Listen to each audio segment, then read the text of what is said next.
Hey everybody, it's Comic Crack, and I am here in my new setup room that is 90% complete.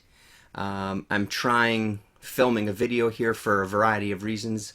I've got I have some kind of trouble lights, some work lights that I've had for quite a while set up in the room as well. One bouncing into the ceiling there and one bouncing into the back corner ceiling there. And hoping to get a little bit more light and maybe up the quality a little bit. I don't know. And I'm realizing that I would like to start shooting videos here. There's a couple of things I need. I've got the microphone on some magazine boxes in front of me.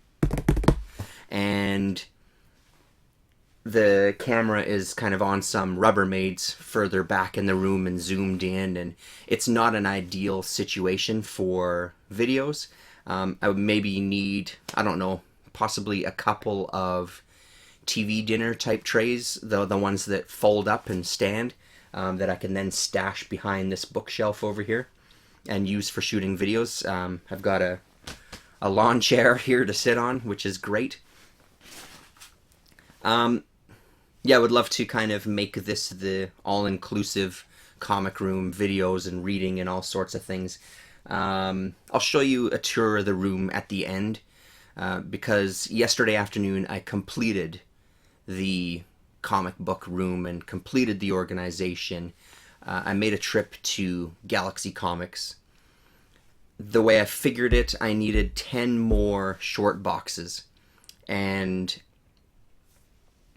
Galaxy, if you want, they'll sell the short boxes to you by the box that they get them in, and in each box it's 10 short boxes, lids and the boxes themselves. And after tax, it cost me just under $57, $56 and some change. So it worked out to a tiny bit pricier than buying them from Mighty Comics, but not that much. It was a really, really good deal. So I figured, what the hell, I'll just get it done in one swoop, buy 10 short boxes, and then just hit it hard, get all the comics shoved in there. And then over the next couple of days, I labeled everything. So yesterday afternoon, I finished the last labeling on the magazine boxes. I have 4 boxes of magazines, and then the rest are comics. So it's 32 short boxes of comics, and then 4 magazine boxes, which are kind of the same depth as a short box of comics. So it's done. Rearranged some furniture, set up the shelving, labeled everything. I even went so far as to pick through the comics and put together some stuff to get rid of, which I'll talk about in a moment, how I'm planning to get rid of those things. The first thing I wanted to talk about, though, just briefly, was the previous video. I guess part of me was surprised, but when I think about it, I probably shouldn't have been surprised as to the popularity of that video. Sarge TD made a comment here, and if you don't know Sarge, I wasn't aware of Sarge. Sorry, Sarge, before this, but based on his comment and seeing some of the comments of people that I wasn't familiar with, I went and checked out some videos. And if you haven't watched Sarge TD, you really should. Some really great videos, really nice guy. There's one video in particular, Sarge, that I did love as you were talking. Your wife was, I'm assuming your wife, was in the kitchen preparing something in the microwave, and near the end you could hear her kind of humming, which I loved. I absolutely loved that. That gave me a big grin. I actually sat with Special Sexy Lady Friend and we watched that little bit again, just because it was really nice to see, I don't know, on a video. You don't often see that. So anyway, Sarge said that it looks like you hit a nerve. Most of us get this feeling, this need to purge our life. I remember coming home from the army, 2 suitcases and a trunk was all I had. Now I have a house full of stuff. And I think that's an important, all-inclusive kind of comment. I mean, it is something that we all do feel. We're all fans of comic books. We are all collectors. As Tony, Why Not Arts, made it very specific that there's collectors and there's hoarders. We're collectors. And what I kind of responded back to him is sometimes that line is a little blurry, though. And so, first and foremost, thank you very, very, very much for everybody who watched the video, commented on the video. I think even now this video is up to like 160 views, which for me and my channel and the weird shit I end up talking about, that's a huge number. If I can reach 50 or 60 views, my mind is blown. So the fact that this one has reached this many views and has well over 100 comments is fantastic. I really appreciate it.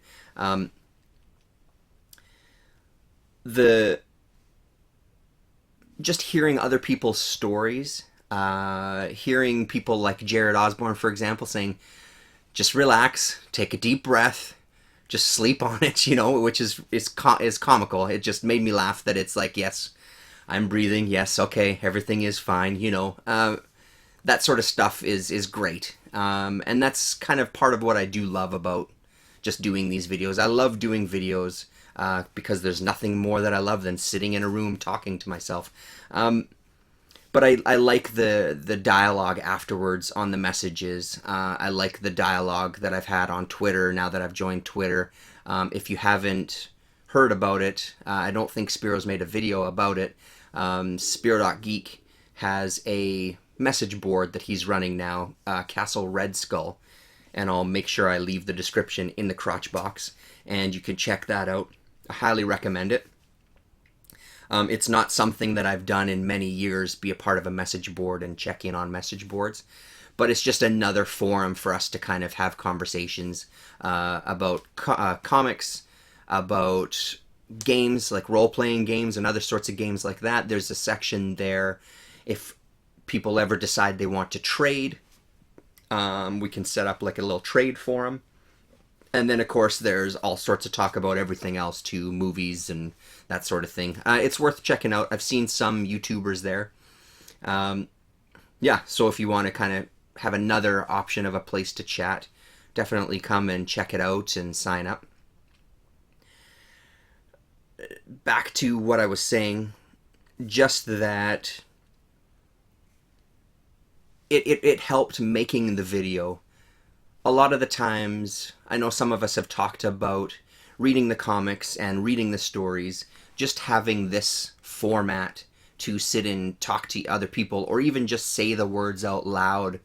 I know that for me sometimes when I do, say, a review on a book, as I'm talking about it on the video, there will be ideas that will come to me that I maybe wasn't even fully aware of myself, or as you start dialoguing some of these things, I think you start appreciating the content a little more. At least I do. And I think the same is in regards to this kind of vlog format too. I can see the appeal. I was able to kind of vent to some degree and just talk about how I was feeling with the collection and talk about the kind of anxiety, and I use that in quotes because by no means was I having a panic attack or anything, but just talk about how it made me feel and how I feel about having this stuff, and then hearing everybody's comments and just having dialogue about it just helped to bring things into perspective. And the main thing that it did bring into perspective, and I guess it wasn't necessarily that I didn't realize this beforehand, but it really is for me and my specific situation. It's to do with space. I'm not concerned about making money off of these things. I really don't give a shit. I really don't care. Do I get excited when I see sometimes that certain comics are going for a shitload of money? Absolutely I do. Have I ever sold any for that amount of money? Not yet, no. I'm still debating with Saga. It's in one of the boxes to be taken out of here to go to sell. But I'm still on the fence about it because I like the book. We have the collected books, the first couple of them. Does that mean I need the floppies? Does it seems silly to hold on to the books if they are worth this much? Do I ultimately care? Why do I want the series? It's all these questions that you ask yourself, and again, that's another topic altogether. to bring it back was just space, was what I was worried about. Before we moved in together, my wife had her own place, and I had my own place. We were both renting the main floor of a house in different parts of town. Hers was about 800 square feet. Mine was about 800 square feet of space. This house that we're currently in now is around 1,300 square feet. So we're really trying to trying to think of the right word, not cram all that stuff in, because that sounds wrong. It's just we're trying to make 1,600 square feet worth of stuff work within 1,300. And I mean, that's gone in phases. The first, when we first moved out, I got rid of a few things, she got rid of a few things. The first summer we were here, we had a garage sale and we got rid of some more things. This spring we're going to have another garage sale and get rid of some more things. We keep kind of paring things down as we go, and we're kind of building up our space as we go as well. And sometimes that's a little difficult. I know that she'd been living on her own for a while. Even though she was in a previous relationship, they still had their own spaces. After my divorce, I spent quite a lot of time, many years later, 8 years or so, 9 years living on my own and making, getting used to that, change, and then kind of getting comfortable with having this great place and having my stuff and having my own space finally set up where I was comfortable. So it's a lot of a shift of that as well. Just looking at the time here to make sure that nothing shuts down because the camera shuts down. So now it's integrating both of our lives into a shared space, and I think that's where all my anxiety was coming from, because it just seemed like a lot of stuff that's like, holy crap. You want to work within, like, we still share this one room, and it's a small room. Her stuff is where you guys are in the camera, and mine is this wall here, or this corner. So I've got this corner, she's got that corner, and then we have sort of a shared dresser over here in the corner, where, there's winter jackets and summer jackets and shoes and boots and bits of her kit for her work. So it's all about that, wanting to be respectful to somebody else with space, wanting to set things up so I feel comfortable. So I think that's where a lot of it was coming from. And then as I was setting this up in my mind, everything was going to work in this one space, and just seeing how big this pile was, that's like, holy crap. I don't want to have this spread any further. I need this to be contained in this one area for me to feel comfortable. And it's worked. Like I said, I finished everything yesterday, or maybe I didn't say. I've shot this video a few times for various reasons of rambling. I finished yesterday, finished labeling everything. There's now 32 short boxes of comics and 4 boxes of magazines. Everything is labeled. Everything is organized-ish. Marvel and DC and Vertigo and Helix and stuff that pertains to those companies on this side, and then everything else on the other shelf. And I think that's a pretty good start. So it just feels good to have the project done. At the end of the video, I'll take the camera up and we'll switch to camera audio, and I'll just show you around the room and show you what things look like. So the next part of the story is that I did pull a bunch of stuff, and I have 2 short boxes filled with comics and 1 short box worth of graphic novels, hardcovers, that sort of thing. Again, all comic book related. So 3 short boxes worth of stuff. I think I mentioned in a previous video, about the convention. If not, this will be brand new news. Next month, March 20th, there's a mini comic convention here in Winnipeg. And I had toyed with the idea of, there's many different ways that I could get rid of my collection. There's the obvious things like the eBay route. There's things like that. There's obvious things like giving some away, which I'm not opposed to whatsoever. I think with the stuff that I have that I'm giving away, Johnny DaCosta had said that he works with his kind of kids' school there. I think it was part of the PTA, where he donates a lot of the comics to like a reading program. Great idea. My son is 10. I think a lot of the stuff that I have, 98% of it, is maybe a little too adult for that type of program. And again, it's not that I'm opposed to doing something like that. I just don't know how it's going to... It's maybe a little too violent language, that sort of thing. I mean, if you know my channel, you know the kind of stuff that I'm into. It's maybe not appropriate for that kind of age group. So the convention route came up, and it offered a chance to hit a lot of people in one setting, not have to worry about putting up auctions, not have to worry about maintaining auctions, dealing with eBay fees, dealing with PayPal fees, dealing with shipping, none of which is horrific by any stretch, but I thought maybe this convention route would be a good way to try to offload some of this stuff. Now, there's a couple of parts to that story, and the first is when I went to pick up the comic boxes. One of the guys that works at Galaxy has participated in this small convention. He, on the side, buys retro video games, and he usually sets up, when he's there by himself, it's to sell mostly that stuff. He also sells comics and things too. And just kind of, it was nice to have a couple of words with him about his experience in general, both being a part of a bigger company, working at the bigger convention, versus going on his own and working a smaller convention. At our big C4 comic convention, apparently the price starts at $200 per table. I don't know I don't know if it's based on a footprint of how much space you take up on the convention floor. I don't know if that's like per table. If maybe you have 2 tables, that's $200. I don't know exactly how it works, but that's where the prices start at. That's as low as you can go.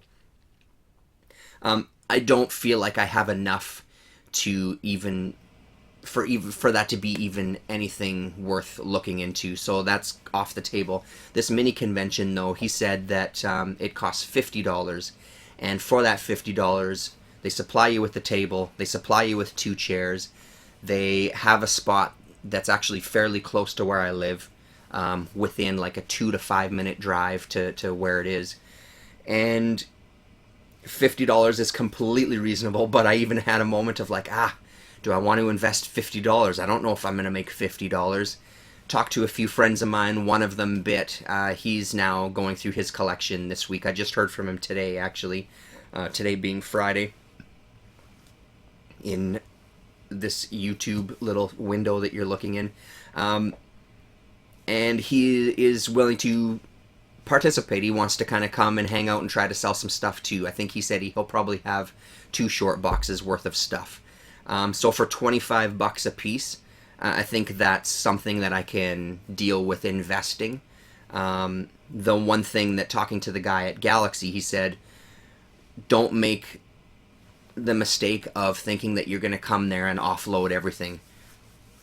98% sure that you won't even sell half of it, which again, I'm trying to keep my expectations fairly low. The only thing I think that we have going for us is that it's 2 people who haven't been at the conventions to sell things. Even at this mini convention, you end up seeing most of the same people. The few times that I've been to these mini ones, you see a lot of the flea market circuit guys, which some of those guys you can also see at the flea market every weekend. So I think we have that going for us, as far as we'll be new faces. So the people who do visit and who do like coming to this convention, I know that when I go to a little convention, if I see somebody who I haven't seen there before, I go right to their table. They're usually one of the first people I start looking at, just to see what they're offering, what kind of prices they're offering, that sort of thing. So I think we have that going for us, being the new kids there. And I'm hoping that that pays off somewhat. Like I said, my expectations are to make my $25 back. That's what I'm going in there with. If I can make my $25 back, phenomenal. If I can make an extra $10 that I can then turn around and buy something from one of the other guys on the floor, even better. But I fully expect to be bringing a lot of it back and then going from there as far as which avenues I want to pursue. So that's the biggest part of it. I'm kind of excited about it, to be honest. I go to see the guy tomorrow.